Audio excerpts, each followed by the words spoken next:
ایران ہمیشہ سے ایسا اسلامی ملک نہیں تھا۔ ایک وقت ایسا تھا کہ ایران اور اسرائیل دونوں دوست ممالک تصور کیے جاتے تھے۔ اس کے بعد ایک ایسا انقلاب آیا کہ جس نے ایران کو مکمل طور پر ایک اسلامی ملک کے اندر تبدیل کر دیا۔ 1950 کی دہائی میں ایران ایک ٹوٹلی طور پہ لبرل اور جدید ترین ملک تصور کیا جاتا تھا۔ محمد رضا پہلوی ایک امریکی حمایت یافتہ بادشاہ تھا اور یہ وہ وقت تھا جب ایران کے اندر ایک خاموش طوفان جنم لے رہا تھا۔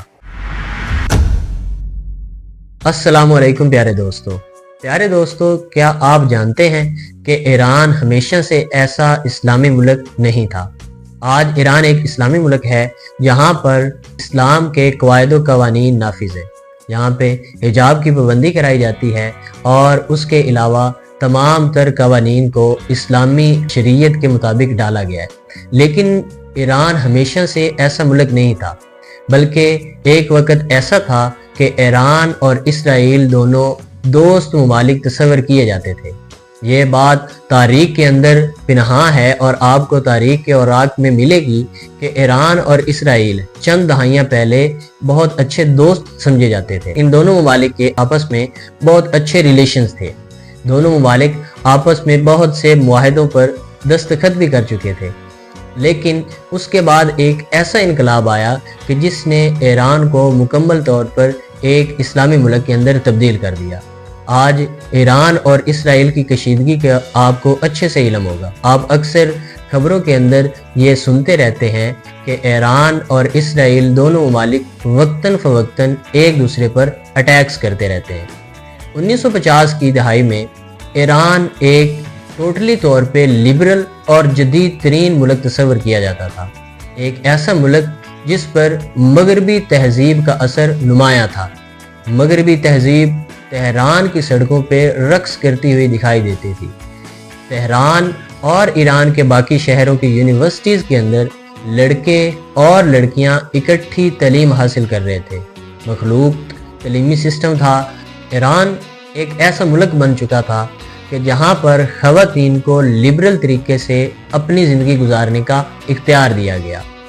ایران کی سڑکوں پر مغربی طرز موسیقی، مغربی تہذیب و ثقافت نمایاں نظر آتی تھی، اور ایران کے اندر ایک ایسا طبقہ بھی تھا جو اس جدیدیت کے حق میں تھا۔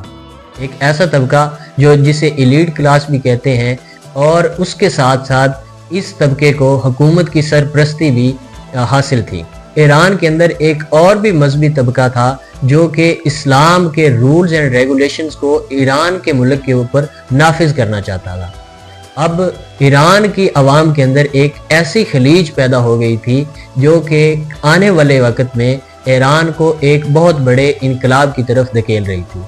کچھ لوگ ایسے تھے جو کہ ایران پر مکمل طور پہ اسلامی رولز اینڈ ریگولیشنز اور اسلامی قوانین اور شریعت کے قوانین نافذ ہونے پر زور دے رہے تھے، اور ایک ایسا طبقہ جس کی سرپرستی اس وقت کی ایران کی حکومت کر رہی تھی، وہ چاہتا تھا کہ ایران ایک لبرل اور مغربی ترقی یافتہ ممالک کی صف میں کھڑا ہو اور جدید ترین ملک بنے۔ ایران کی تہذیب و ثقافت کے اندر 1953 ایک بہت اہم سال تھا، ایک ایسا سال جس نے ایران کی تاریخ و ثقافت اور تہذیب و تمدن کو بدل کے رکھ دیا۔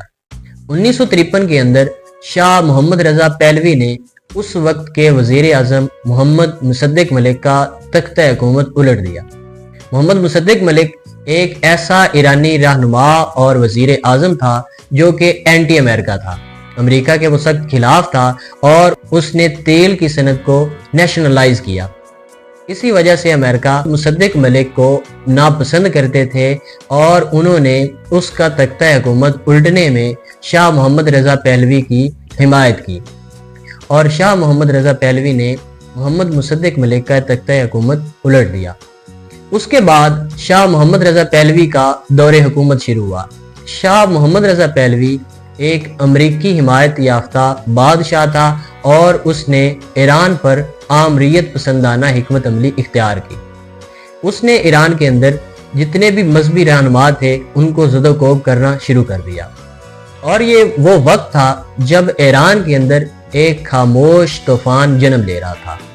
لوگوں کے اندر دن بدن تشویش بڑھتی جا رہی تھی، کیونکہ شاہ محمد رضا پہلوی ایک آمریت پسندانہ لیڈر اور حکمران تھا۔ اسی لیے لوگوں کے اندر شاہ محمد رضا پہلوی کے خلاف غصہ بڑھنے لگا۔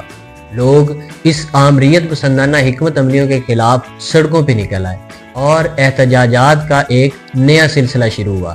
شاہ محمد رضا پہلوی نے وائٹ ریولوشن کے تحت بہت سارے ترقیاتی کام بھی کیے، لیکن وہ عوام کو صحیح سے ٹیکل نہ کر سکا۔ عوام کے اندر غم و غصہ دن بدن بڑھتا گیا اور عوام نے شاہ محمد رضا پہلوی کی حکومت کے خلاف اعلان بغاوت کر دیا۔ دن بدن احتجاجات میں اضافہ ہوتا گیا اور لوگ سڑکوں پر نکلنا شروع ہو گئے۔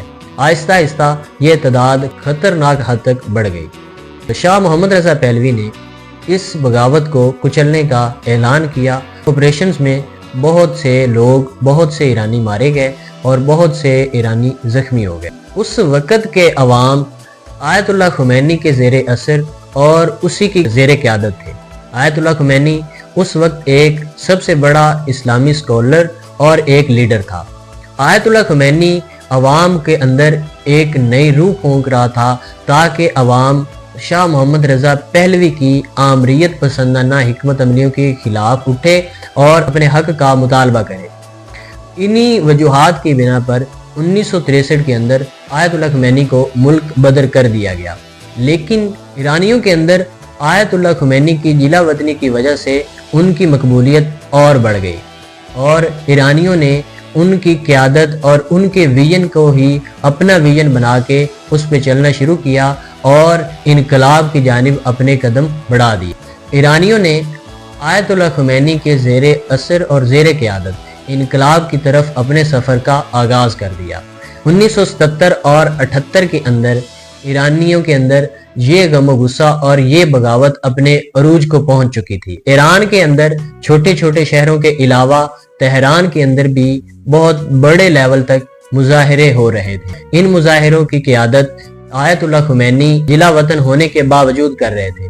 خفیہ طریقوں سے ایران کے اندر ان کی تقاریر اور ان کے خطبات اور ان کی لکھی ہوئی کتابیں اور تحریر شائع کی جا رہی تھی، جس کی وجہ سے ایرانی کسی قیادت سے محروم نہ تھے اور انہی کی قیادت کی وجہ سے وہ اپنا سفر اور اپنا انقلاب کا سفر برقرار رکھے ہوئے تھے۔ ایسا لگ رہا تھا جیسے ایران ایک انقلاب کے دہانے پر کھڑا ہو، ایک ایسا انقلاب جو ایران کو ایک درست سمت کی طرف لے جا سکتا تھا۔ ہر روز مظاہرے بڑھتے جا رہے تھے اور شاہ کی حکومت ہر گزرتے دن کے ساتھ کمزور ہوتی جا رہی تھی۔ شاہ جو بھی حکمت عملی اپناتا تھا، عوام اس حکمت عملی کے خلاف اور ایک جذبے کے تحت کھڑی ہوتی اور اسی جذبے سے بغاوت کے اندر دن بدن مزید اضافہ ہوتا گیا۔ 16 جنوری 1979 16 جنوری کا دن ایرانیوں کے لیے ایک نیا سورج اور ایک نئے دور کا آغاز تھا۔ یہ ایسا دن تھا جب کچھ ایرانی زیرو سے ہیرو ہو گئے۔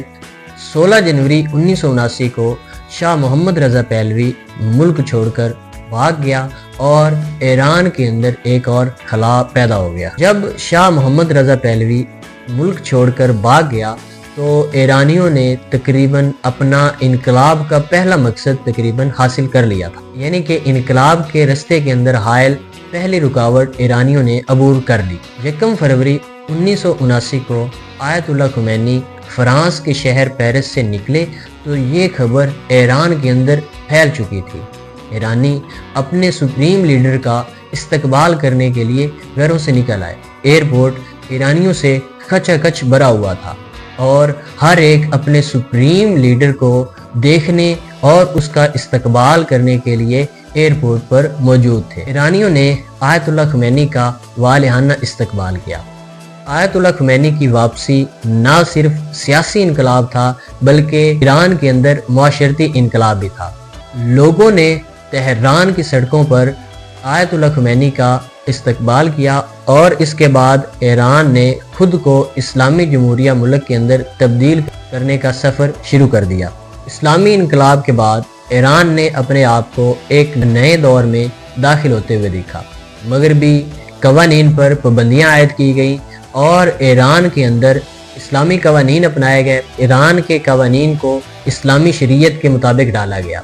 ایران کے انقلاب کے چند سالوں کے دوران حالات بہت کشیدہ رہے، حتیٰ کہ چند مشتعل افراد نے امریکی سفارت خانے پر بھی حملہ کیا اور کچھ امریکیوں کو یرغمال بھی بنا لیا۔ یہ انقلاب صرف ایران کا انقلاب نہیں تھا، بلکہ اس نے پورے مشرق وسطیٰ کو ہلا کے رکھ دیا۔ آج کا یہ اسلامی جمہوریہ ایران جو ہمیں نظر آتا ہے، جہاں پر اسلامی اصول و قوانین نافذ ہیں، یہ ایک پورے کے پورے انقلاب کی بدولت ہمیں نظر آ رہا ہے۔ اپنا اور اس چینل کا خیال رکھیے گا۔ مجھے اجازت دیجیے۔